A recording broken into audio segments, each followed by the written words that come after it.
Bonjour.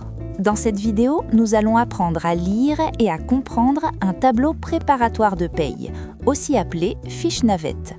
Ce tableau est un outil central en gestion de la paye. Il permet de préparer, organiser et sécuriser l'établissement des bulletins de salaire. Le tableau présenté correspond au mois de janvier N. Chaque ligne représente un salarié et chaque colonne correspond à une information utile pour la paye. On commence par les informations d'identification du salarié, le matricule, le nom et le prénom. Le matricule est un élément clé car il permet de faire le lien avec le logiciel de paye et d'éviter toute confusion entre les salariés. Viennent ensuite les informations contractuelles. On retrouve le type de contrat, CDI ou CDD, la date d'entrée dans l'entreprise et, pour les contrats à durée déterminée, la date de fin de contrat. Ces informations sont essentielles pour anticiper une fin de contrat ou un solde de tout compte. Le tableau précise également l'emploi occupé ainsi que le temps de travail.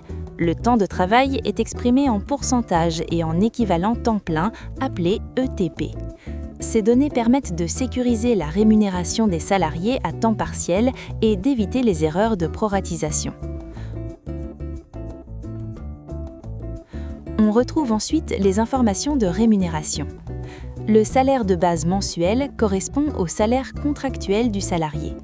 Lorsque cela est prévu, la date du prochain changement de salaire est indiquée ainsi que le motif, par exemple une augmentation annuelle.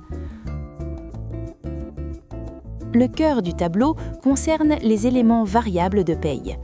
On y trouve notamment les congés payés, les RTT, les absences pour maladie, les accidents du travail, les absences injustifiées, les heures supplémentaires, les heures complémentaires, les primes et les indemnités.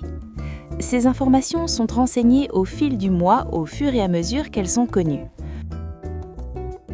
Une colonne mérite une attention particulière, la colonne « Observation ». Elle permet de signaler toute situation spécifique concernant un salarié, comme une fin de contrat proche, un arrêt maladie avec indemnité journalière ou une situation nécessitant une vigilance particulière.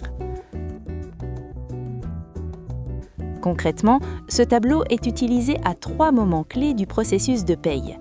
Avant la paye, pour vérifier que toutes les informations sont complètes, pendant la paye, pour saisir correctement les éléments variables dans le logiciel, et après la paye, pour contrôler les bulletins de salaire et s'assurer de leur conformité.